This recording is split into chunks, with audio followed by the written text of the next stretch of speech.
Je vois de l'or au fond, ça va être bon. Salut les chercheurs d'or, c'est Adrien. Dans une de mes dernières vidéos, on avait vu comment on pouvait faire pour trouver de l'or dans une rivière comme celle-ci. On avait vu la méthode un peu traditionnelle. Aujourd'hui, je vous l'avais promis, on va faire une méthode un peu plus moderne, un peu plus industrielle pour trouver encore plus d'or. On va utiliser une pompe et une rampe qui sont juste derrière moi. Ça, c'est les poteaux chercheurs d'or qui les ont amenés. Moi, j'ai juste ramené mon sac, la glacière, les boissons et les repas. Ça, c'est feed. Je vous en reparlerai un petit peu plus tard. Nos chercheurs d'or sont déjà en train d'installer les rampes. On va voir comment on les utilise parce que moi non plus je connais pas. Il y en a déjà qui sont posés ici. On a le petit setup parfait du chercheur d'or. Donc je constate que c'est dans le sens du courant. Je constate que l'eau, oulala, elle est gelée. Et on fait les présentations. Si vous les connaissez pas, il y a Logan et Chris. Salut les gars. Salut Adri. Il y en a qui sont déjà très motivés à trouver de l'or, j'ai l'impression. Alors Chris de la chaîne Chris des Tech. Voilà, où on découvre comment trouver de l'or, comment faire la détection de la chasse au trésor. C'est ça, ouais. Et Logan, comment on te présente? Logan. Ok, et Logan, qui est Logan? Donc Chris m'a invité à chercher de l'or dans cette rivière. On n'est pas très loin de Montpellier comme dans la précédente vidéo. Et puis on va trouver beaucoup d'or a priori aujourd'hui. Mais là en revanche, ce qu'on va faire, c'est qu'on va trouver de l'or en plus grosse quantité parce qu'on travaille beaucoup plus rapidement. Donc tu as ce qu'on appelle des rampes. Exactement, une rampe de lavage. Alors, est-ce que tu peux m'expliquer? Je vois que tu as mis ça dans le sens du courant. Exactement. Entre des cailloux. L'idée, je vais essayer de deviner. Le courant passe ici et ramène avec lui du sable et des paillettes d'or et ça s'incruste au fond. Exactement, il va te montrer, tiens regarde, je te montre vite fait avec de la merde. Ah, il faut qu'on mette nous-mêmes des matériaux. Mais alors c'est carrément moins difficile que ce qu'on a fait la fois dernière.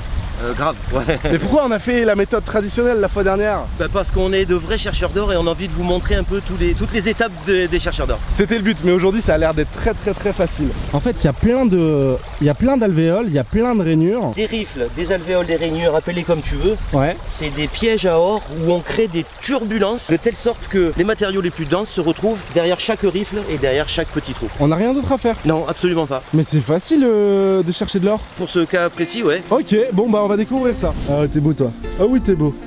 Et vas-y on est copains, Allez ouais moi aussi, tu sais quoi, j'aime les croquettes. Le chien il m'a mis sa patte dessus là. Et moi je t'ai pas sali ton pelage là. Pourquoi tu m'as fait une trace de papate? Ouais bah non, t'es plus mon pote hein. Alors je vous conseille vraiment de regarder ma précédente vidéo hors paillage parce qu'on vous explique vraiment toutes les bases. Je vais vous expliquer 2-3 trucs parce que ça me permet en fait de pas faire toutes les tâches difficiles. La première consistant à retirer toutes les grosses roches, tous les gros rochers, parce que c'est en dessous en fait que le courant va amener l'eau qui amène les petites paillettes d'or. Et ensuite on va prendre la première pellicule, la première couche de terre, maximum 10 cm de profondeur, qu'on va mettre dans des seaux. Oh en fait il y a Melvin, coucou Melvin. Salut. Ça se passe bien? Bah ça bosse. Alors pendant que tu travailles, ça me permet toujours de porter la caméra et de pas bouger les cailloux. La question que je me posais c'est que là on est en train de bouger des galets, c'est pas embêtant pour la berge? Alors l'écosystème non, la berge absolument pas dans le sens où elles sont de chaque côté de la rivière. Ces matériaux qui sont là maintenant, tant bien dans la prochaine crue estivale parce que les crues dans les Cévennes sont vraiment énormissimes, tant bien dans 15 jours, le trou qu'on a fait non seulement il est rebouché mais ensuite il est même plus au même endroit. Et le truc important à dire aussi c'est que si jamais on trouve des détritus, bah on les nettoiera. C'est important, c'est comme la détection, je l'avais déjà dit, bah c'est important de respecter la nature et c'est ce qu'on va faire aujourd'hui. Et la nature va essayer de bien nous le rendre avec plein d'or. Par contre la nature elle m'a donné des cheveux un peu bizarres aujourd'hui. C'est mieux. J'ai ici mon seau plein de cailloux et plein de matière comme on l'appelle. Il y a peut-être des dizaines, des centaines de paillettes d'or à l'intérieur. Et voilà, on a notre petit barrage, ça va prendre combien de temps? Allez, une quinzaine, vingtaine de secondes pour voir ton or apparaître. Alors bien sûr on est dans le sens du courant et le courant va faire le travail à notre place. Parce que là effectivement on a tout au fond plus que des petits cailloux qui sont piégés dans les alvéoles. Mais je ne vois pas encore d'or donc on va devoir... Il y en a là. Ah tu en vois? Là. Ah ouais j'en vois. Oh, on les verra pas à la caméra maintenant mais nous on va faire le tri à la battée ensuite. On fait plusieurs sauts avant de faire le tri final et à la fin d'avoir envoyé tous nos sauts, on va prendre la battée et on va nettoyer nos résidus et faire exactement comme ta dernière vidéo où on va récupérer l'or dans les résidus. Donc on balance et on remplit les alvéoles. Alors sous mes pieds il y a un tas d'or, on va refaire plein de sauts. Alors ce que j'aime bien déjà c'est que c'est plus pratique que ce qu'on avait fait dans la dernière vidéo, c'est plus rapide.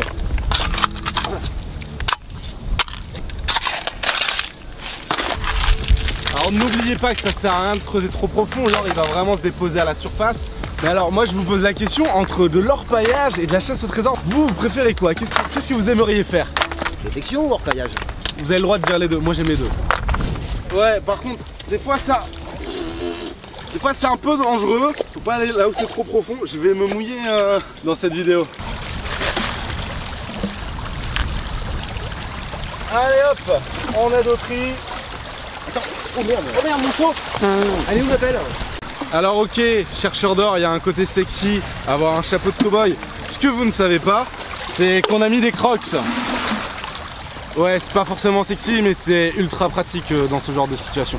On a déjà fait de la pêche à l'aimant sur la chaîne, vous vous demandez peut-être pourquoi on mettrait pas un gros aimant dans la rivière pour avoir de l'or, à votre avis? Parce que l'or en fait c'est pas aimanté, c'est un matériau amagnétique, il n'y a que le fer qui est aimanté. Donc on trouve de la ferraille avec un aimant, et pour l'or, on fait les méthodes qu'on voit aujourd'hui. D'ailleurs là on fait la rampe, on va faire le bilan de la rampe juste après, et on a encore une autre méthode à vous montrer. Ouais, on a pas mal de secrets à vous dévoiler dans cette vidéo.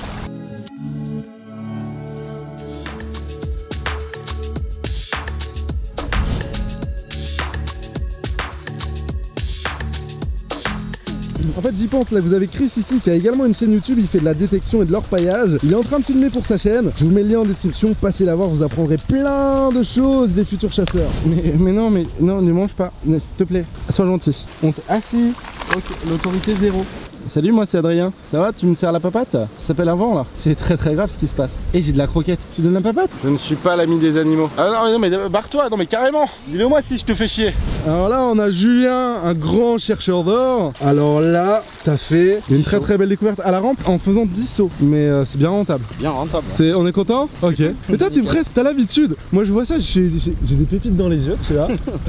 Bon, je vais faire le repas. En fait ça faisait quelques temps que je voulais parler de ça. Ça c'est Feed. Je suis en partenariat avec eux, et en fait ça, cette bouteille, ça représente un repas. Je vais vous montrer, c'est trop cool parce que je vous cache pas que moi j'aime pas faire la cuisine et que je saute beaucoup de repas. Et si vous êtes un petit peu comme moi en fait, ça représente un repas complet qui représente je crois 33% des apports quotidiens. C'est super pratique à faire, surtout quand t'es en mode chercheur d'or comme aujourd'hui.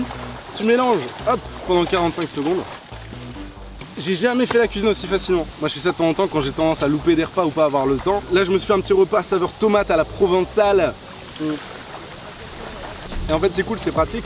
Il faut ta bouteille, un petit peu d'eau et rien d'autre en fait. Parce que moi je suis du genre à sauter mes repas à chaque fois, au moins là je mange, c'est facile à préparer. J'étais allé à leur soirée en fait de lancement de leur gamme bio, il y avait Thierry Marc, ils ont plusieurs gammes de produits, c'est fabriqué en France, c'est sans OGM, c'est vegan. Et à chaque fois une bouteille en fait ça représente un repas complet qui répond a priori à tous les besoins nutritionnels et aux besoins de flemmardise comme moi. Je vous en parle parce que moi j'utilise ça depuis quelques semaines. Du coup ça me fait plaisir d'être en partenariat avec eux. Je fais pas plus la cuisine, mais au moins je saute moins de repas, surtout quand je suis en voyage, en déplacement et que j'ai pas le temps. Et si vous êtes encore plus flemmard, que vous avez la flemme de secouer, il y a vraiment des gens qui sont flemmards à ce point là. T'en as des qui sont déjà préparés, là on a du goût fraise, t'as des barres à manger, là ici on a goût banane, t'as plein de goûts différents. Alors c'est pas pour maigrir, c'est pas de la protéine, c'est pas pour faire du sport, c'est juste quand t'as peur de louper un repas ou que t'as pas le temps, tu prends ça au moins tu manges. On va faire le petit bilan là de l'orpaillage. Allez on va voir ça. Une dizaine de sauts sont passés dans cette rampe. Il est temps d'arriver à la révélation, au comptage, au flouze. Bref, alors c'est quoi la prochaine étape? Chris qui ne me regarde pas. Après le chien, on a Chris qui me met aussi des vents. Dis-moi tout, on va passer ça au... On va passer ça à la bâtée, ouais exactement. Ok, et alors on le transporte avec nous, on ramène la bâtée. Alors moi je vais te montrer comment on déplace la rampe pour ne strictement rien perdre. non mais là faut rien perdre. Exactement. Il y a de la technique. Ouais parce que c'est vrai que si tu le mets à la verticale et tu perds tout l'or. Là on lève la tête de la rampe en premier, on laisse couler l'eau, mais la matière n'a absolument pas bougé. Oh oui, oh là là. On en voit un petit peu partout. Ah, il y en a énormément. On va trier, ce sera beaucoup plus visible. Après le nettoyage, je pense que ce que tu viens de voir, Adri, tu peux multiplier par 10, par 20, voire peut-être par 30. Et là c'est Noël. Allez, allons-y. C'est Noël avant l'heure. Petit papa Noël. Allez, c'est parti, mais il manque juste la barbe blanche. Ouais, ça va, ça commence. Ça commence. Alors, faut savoir qu'un kilo d'or, je crois que ça vaut à peu près 33 000 €. Je dis pas de bêtises, Melvin? Ouais, c'est ça, à peu près. Alors, on va pas trouver 10 grammes, hein, mais même si on trouve 0,1 gramme, ça a une petite valeur. Non, mais ce qui est intéressant, c'est que là c'est de l'or de lingot. C'est pas un bijou en 18 carats. Donc, nous, notre matos, il est pur. Exactement, c'est de la bonne. Là, tu as mis la rampe dans un seau. Exactement. Tu vas secouer, je suis sûr que tu vas secouer. Non, absolument pas. Ah merde. Non, pas en mode chacal. Ok, tu retires en fait, je sais pas, le support en caoutchouc. Le tapis. Ok, monsieur, ça s'appelle un tapis, vous êtes un professionnel. Complètement. Ok. Parce qu'en fin de compte, c'est une matière, alors on va dire siliconée, qui emprisonne l'or, mais qui une fois nettoyé, je vais faire 2 passages, tout l'or va tomber au fond du seau. On est encore dans le nettoyage, on est encore dans la vaisselle. Je viens de faire 2 passages. Ouais. Il y a strictement plus rien dedans. Ok, d'accord, tu l'as juste trempé 2 fois dans l'eau. Effectivement, il n'y a plus rien, ni paillettes, ni matière, ni sable, ni rien. Et donc maintenant tout s'est déposé au fond du seau. Et là on va faire, je suppose, un peu comme hier, on va tout trier. On a un piège à or phénoménal, la pince pour le tapis. C'est l'astuce du chef. Regarde, hop. Oh. Ah, il y a du sable aussi avec. Mais bon, comme on est à la recherche de petites paillettes, il ne faut rien me perdre, vous comprenez. Chaque petite paillette est importante. Je sais pas pourquoi je parle comme ça. C'est la soupe à la tomate, en fait, ça me donne l'accent de Chantal. Pour l'instant, j'ai bougé. Oh, Regarde, ça brille dans le fond. Attends, est-ce que j'arriverai à le voir à la caméra? Je vois de l'or au fond. Juste ici, ça c'est une grosse paillette. Alors ici, ce genre de paillette de taille légèrement supérieure, on appelle ça une aile de mouche. Voilà, tout simplement parce que ça a la taille d'une aile de mouche. Mais là, c'est une aile de petite mouche. On a un vocabulaire particulier. Si vous avez vu la précédente vidéo, il va faire exactement ce qu'on avait déjà vu. Tu mets ça dans la bâtée. Exactement. Et avec le geste magnifique, le geste du chercheur. Faut que j'arrête cet accent. Avec le geste du chercheur d'or. Il va te sortir. Vas-y, sors de tout là, on a hâte. On n'a pas le time, on veut de l'or nous. Les gens qui débutent dans leur paillage, pour éviter, et je le dis dans beaucoup de vidéos, pour éviter d'avoir à perdre de l'or lorsque vous utilisez la bâtée pour la première fois, je conseille vivement de nettoyer vos résidus dans un seau, de telle sorte que l'or ne reparte pas dans la rivière. Et vous retestez vos résidus. Le geste est précis et assuré, autant d'eau que de matière. Et ce gros tas va se transformer dans quelques instants.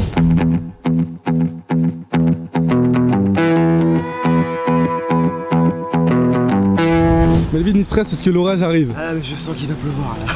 Vous n'imaginez pas à quel point le suspense est à son paroxysme ici près de Montpellier, dans une rivière, les pieds dans l'eau, alors que l'orage va bientôt arriver et que l'or pointe le bout de son nez. Ces chercheurs d'or se demandent, cette expédition valait-elle la peine? Là je finis d'enlever le plomb, la magnétite, parce qu'on a enlevé toutes les hématites.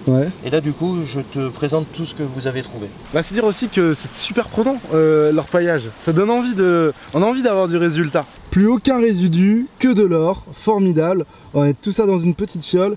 Mais là, c'est juste saisissant. Moins d'une heure, moins de 10 seaux. Tout part. Allez, dans la pipette, on aspire.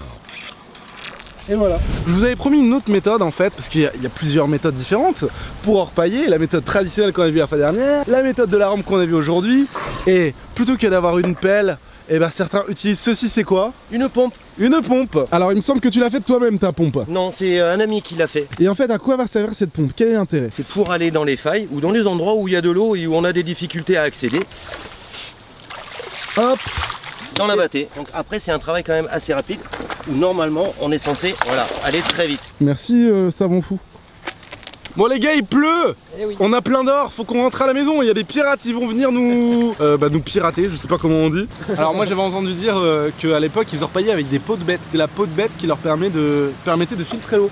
D'où l'histoire de la toison d'or. On rentre à la maison et puis on va faire le petit bilan de cette session. Ouais, je parle à la caméra parce qu'ils vont tout ranger les gars. Donc du coup on peut parler pendant longtemps. Regardez là, il y a Chris qui est en train de ranger, il fait pas attention à ce que je dis, moi je parle. Voilà. Ah Melvin il a peut-être entendu, il faut parler tout bas, faut pas être trop grégueux. Chris a fait sa petite popote et tu m'as tout mis dans une fiole comme la dernière fois. La dernière fois on avait vu ça d'or avec un petit peu de sable, je le renettoierai plus tard mais on était quand même déjà pas mal. Mais cette fois-ci vous allez voir la différence. On la voit bien la différence là, on a été super rentable aujourd'hui. On a l'ancienne pipette à gauche, la nouvelle aujourd'hui. Et bah écoutez, c'est une mission validée pour les chercheurs de trésors, n'est-ce pas les gars? Ah ouais, validé. On valide la rampe, la pompe aussi, même si on l'a pas beaucoup testé aujourd'hui. Et si vous voulez tester des trucs, faites-le. Passez chez Melvin pour vous offrir un petit kit. Passez chez Chris pour apprendre plein de choses sur leur paillage à détection. Passez chez moi si ça vous fait plaisir. Passez chez Fit si vous avez envie de bien manger. Et puis j'espère que cette vidéo vous a plu. Nous on part dans 10 minutes à la gare. On a les poches pleines d'or, on s'en va. J'espère que la vidéo vous a plu les geeks. On se retrouve très vite pour de nouvelles aventures, de nouvelles chasses, de nouvelles détections. Je parle beaucoup trop vite, c'est un plaisir les gars, merci beaucoup. De rien, au revoir les geeks. Je sais plus quoi dire, ciao, c'était cool.